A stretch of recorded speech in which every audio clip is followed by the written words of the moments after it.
Hey guys, I am Dejan Burgess. This is my video for the God of Small Things, chapters 19 through 21. Okay, so let's get into this. Okay, so basically, hold on.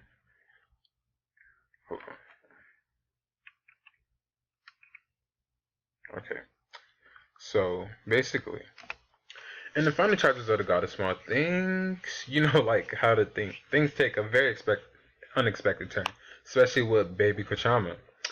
Baby Kochama turns out to be the freaking antagonist, which surprised me. It was like, why are you feeding this to the kids? Why are you saying all these bad things to the kids? She's basically saying how the kids were going to be both going to jail.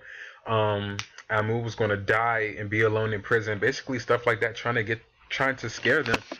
And it was like, why are you doing this? And it basically takes place at the beginning of chapter 19, like as soon as we jump into it. And then, as you read on, it shows that Baby Kochama is the heart of the family's drama. She is the one who is meddling into everyone's lives, everyone's drama, everyone's issues, and she's switching things up and flipping it. But she wants to be identified as the protector of the family's honor. She wants to be this big thing where in actuality she's a walking contradiction. That's the irony of it. The god of small things, and she wants to be basically the god of big things. She felt as though her life was very uninteresting, and she needed to do those little things to do that and play puppet with people. And it's kind of weird how like God, all those who believe in God, He controls our life, He controls our destiny, He controls our fate. We really don't have that much control over it. So it kind of reminded me of that, how she likes to play puppet master. And this story is kind of like how our destiny and fate is sealed once we're born. And that's the connection I like to make with Baby Kochama and this situation. Okay, I'm going on to the next one.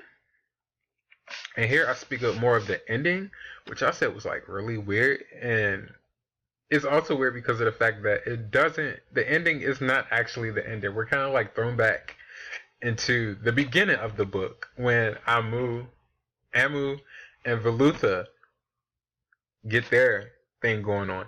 And it's weird how it like all ties together and it all makes sense. It's like the missing puzzle piece. How Velutha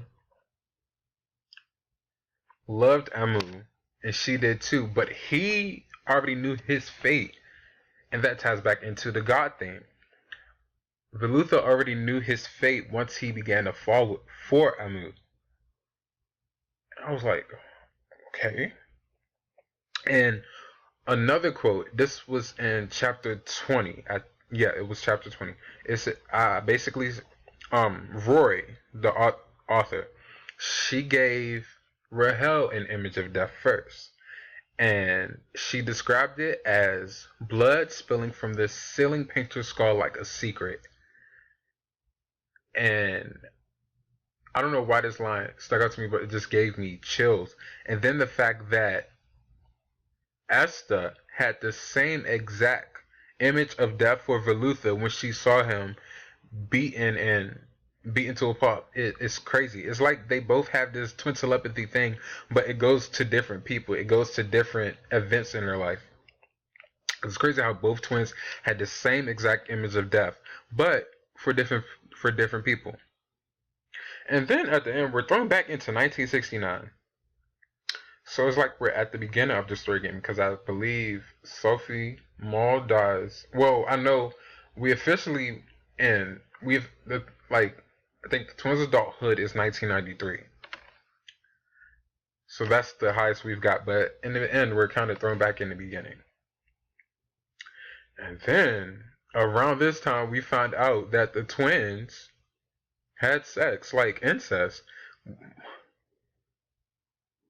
because it shows, I believe, Esther Or hell, one of them are on a train.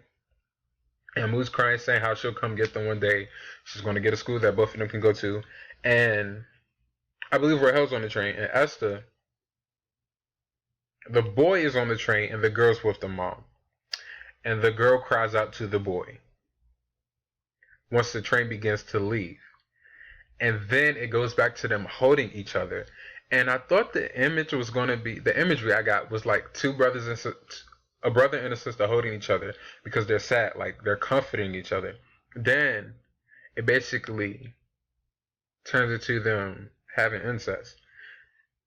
And like, whoa. I took that image right out of my head. But anyways, moving on, we also learned that Amu, her love for Velutha is what killed him. And what popped into my head was, can you really love someone to death? Because that's what she faced. She loved him to death. Her loving him and him knowing that he loved her is what killed him in the end. And he knew it before he died. It's like this whole thing is based around less religion and more death to me. But it's like in a beautiful romantic type of way, if that makes sense. And basically, Amu and Velusa's love connection is basically the main idea, the main thing towards the end of the story. And basically, because their love, little things, they were doing it behind people's backs. That is what starts all of this in the end, anyway. And then also with the ending, Sophie Maw is alive again.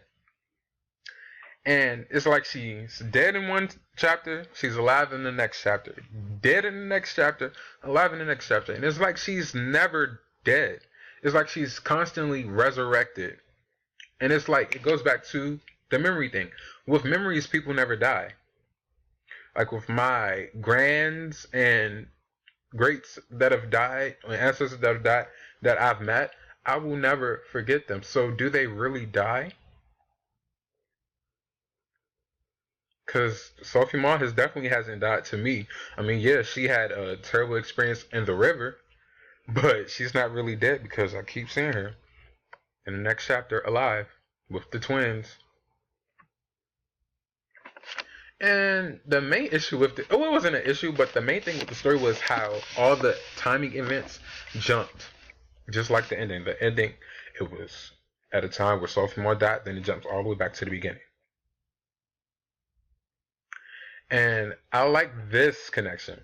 I said the ending of the story shows Velutha and Amu's love in a very suspended and alone tone. And I say alone as in like it's only them two in the world. Kind of like Rihanna's song, "Make Me Feel Like the Only Girl in the World." Yeah. It just feels like them two, nothing else but them and nature and their love and everything around them. It's no one else when it comes to them two. And it kind of reminded me of Murakami because he kind of likes to write his characters in a way where they're alone. We have stories like was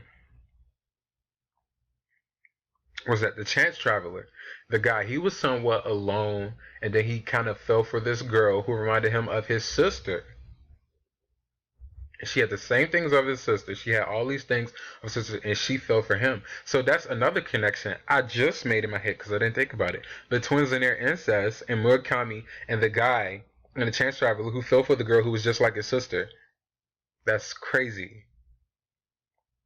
So anyway, but yeah, Murakami, and also the story where the guy is alone in the school. Murakami story. I think that is the it'll come back to me. It's on the tip of my tongue. But basically, the narrator, speaking, the way the narrator speaks, and the way the author writes, the jumping around in different eras, a narrator speaking for someone else, telling a story in a story. This definitely reminds me of it. And that story was The Mirror, where the guy was completely alone in the school. So that really reminded me of that. Okay, and now I want to get into the tomorrow. This is the final chapter, chapter 21. And this is what Amu says to Velutha, basically saying she would see him tomorrow. I'll love you again tomorrow, all that stuff. And hit, you know, Annie. What do you think about when the big tomorrow comes, Annie? So she basically says that tomorrow is all that she can promise. And I loved it because it's like she knew that she would see him tomorrow. She knew she had tomorrow with him. When usually people like us, we always go by the quote, tomorrow's never promised. You might not get tomorrow, so let's do it tonight. But it's like she knew that her and Velutha would see each other tomorrow. She knew nothing would happen. She knew she would get tomorrow. But sometimes people, tomorrow can have a bigger meaning than exactly 24 hours later. Tomorrow could be in the next 10 years, in the next 15 years, which she wasn't going to get because Velutha was going to die because of the situation they were in now, which is crazy, which is love. It wasn't an affair going on. It wasn't like a deterred relationship.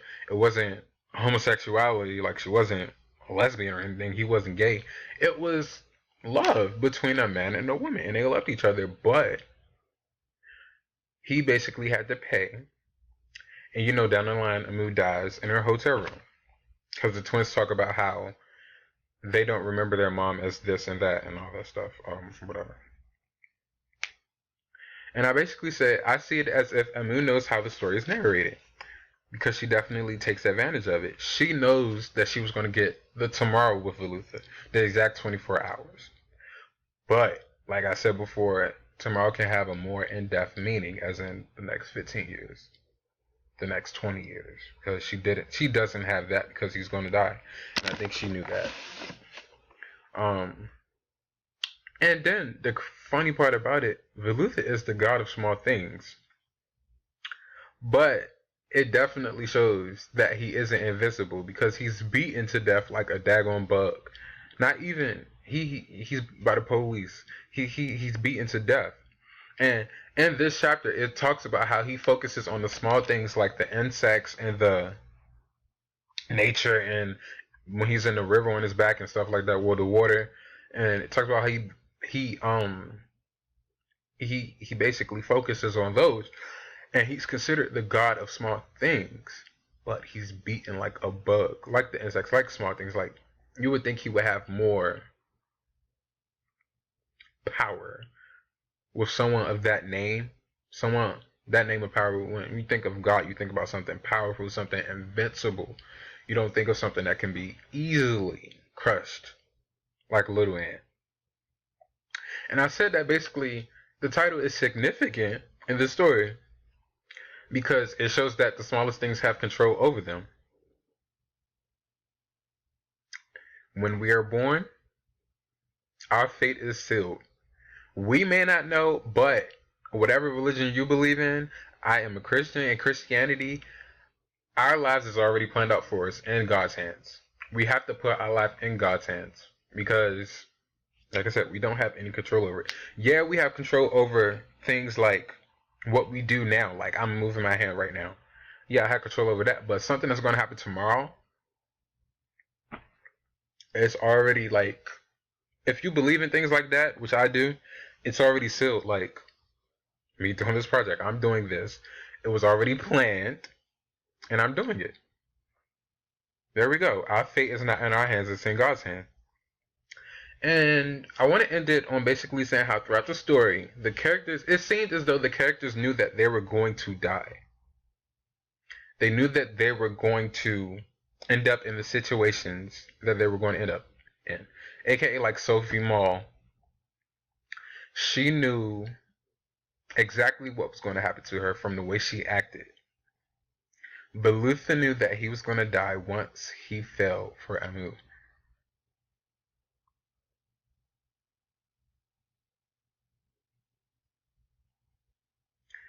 And basically, I want to end it on saying the hope for tomorrow, to me, is the theme of the story. Because we hope for things to be different tomorrow. We wait on things to get done until tomorrow. But do we really have tomorrow?